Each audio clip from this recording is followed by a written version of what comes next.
नमस्कार दोस्तों, हमारे YouTube चैनल दीप ट्रिक पे आपका स्वागत है। ये हमारा अगला चौथा लेक्चर है दोस्तों। चौथे लेक्चर में हम पढ़ने वाले हैं कि आइलर मेथड को कैसे सॉल्व करते हैं। तो चलिए आइलर मेथड को सॉल्व करने के लिए हमें सबसे पहले गिवन दैट दिया क्या, fx बराबर x प्लस वाई और x0 बराबर 0, y0 बराबर 1, h का मान भी दिया है, x बराबर 0.3 दिया है। ये हमें यदि x बराबर 0.3 दे दिया मतलब हमारा काम सिंपल हो गया। यहाँ से हमें कुछ भी ज़्यादा स्ट्रगल करने की ज़रूरत नहीं है। हमें सब कुछ दिया हुआ है यहाँ पे। सिर्फ हमें क्या करना है कि x0 बराबर 0 हमें दिया हुआ है। अब हम क्या करेंगे, x1 ज्ञात करेंगे। जब x1 ज्ञात करेंगे तो x0 प्लस h कर देंगे, बराबर हमें 0.1 प्राप्त हो जाएगा x1 का मान।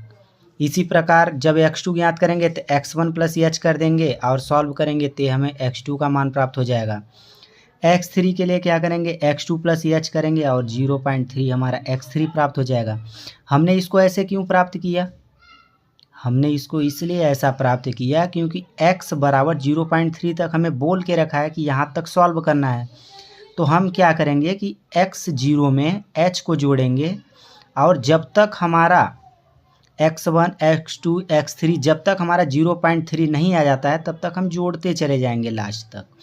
अब इसमें हम क्या करेंगे, आइलर मेथड का फार्मूला रखेंगे।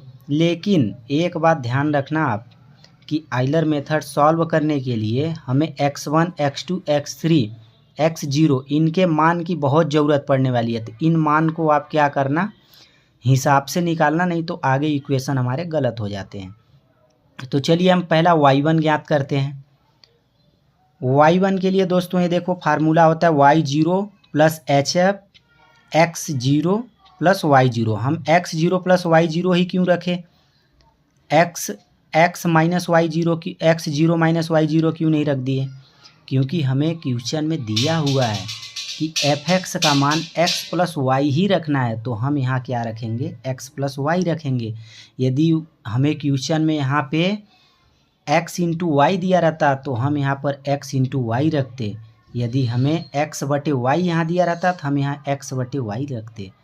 यहाँ पर हमने इसीलिए x प्लस वाई रखा क्योंकि हमें क्वेश्चन में बोला है कि हमें यहाँ x प्लस वाई ही ज्ञात करना है। तो हम चलिए सॉल्व करते हैं इसको। y0 का मान हमें पता है 1 दिया हुआ है, h का मान 0.1 दिया हुआ है, x0 का मान आपको पता है 0 दिया हुआ है और y0 का मान भी पता है आपको दिया हुआ है 1। इसको सॉल्व करोगे और इसको इस तरीके से आपका y1 का मान प्राप्त हो जाएगा। अगले स्टेप में y2 के लिए क्या करोगे, यहाँ पर y1 HF x1 plus y1 रख दोगे। अभी आपको y1 का मान प्राप्त हुआ था, h का मान पता है और x1 प्लस y1 का भी मान पता है। अब इसको सॉल्व करोगे और इस तरीके से आपको y2 का मान प्राप्त हो जाएगा। अगले स्टेप में y3 के लिए क्या करोगे, अभी y2 का मान आपको प्राप्त हो गया plus HF x2 plus y2। ये x2 x1 का मान हमें कहाँ से प्राप्त हो रहा है, पहले जो आपको हमने निकलवाया था कि x1 प्लस h बराबर ये आपका x2 का मान हो जाएगा। अभी निकलवाया था यहाँ पे देखिए, ये देखिए हमने निकलवा के रखा है x1, x2, x3। इस मान को हम रखते जा रहे हैं आगे और सॉल्व कर रहे हैं। देखिए यहाँ पे x2 का मान हमने रख दिया और y2 का मान हमें अभी प्राप्त हुआ और इस तरीके से रख के हमने सॉल्व कर लिया। हैंस हमें y 0.3 तक ही ज्ञात करना था।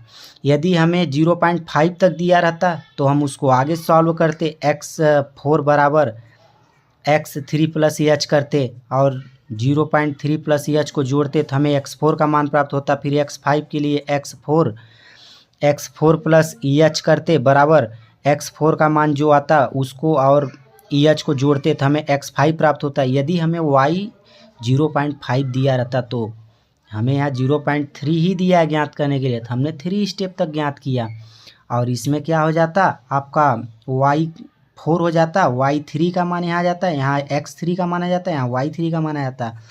y5 के लिए यहाँ 4 आ जाता है, यहाँ 4 आ जाता है, यहाँ 4 आ जाता है। 6 के लिए इसी तरीके से स्टेप बढ़ता जाता है।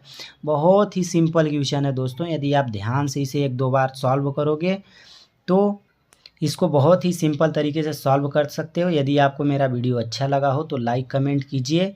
चैनल पे नए हो तो सब्सक्राइब कर लीजिए, क्योंकि हम इसी तरीके के लेटेस्ट वीडियो बनाते रहते हैं। और कमेंट करके ज़रूर बताइएगा आपको वीडियो कैसा लगा। तब तक के लिए दोस्तों जय हिंद।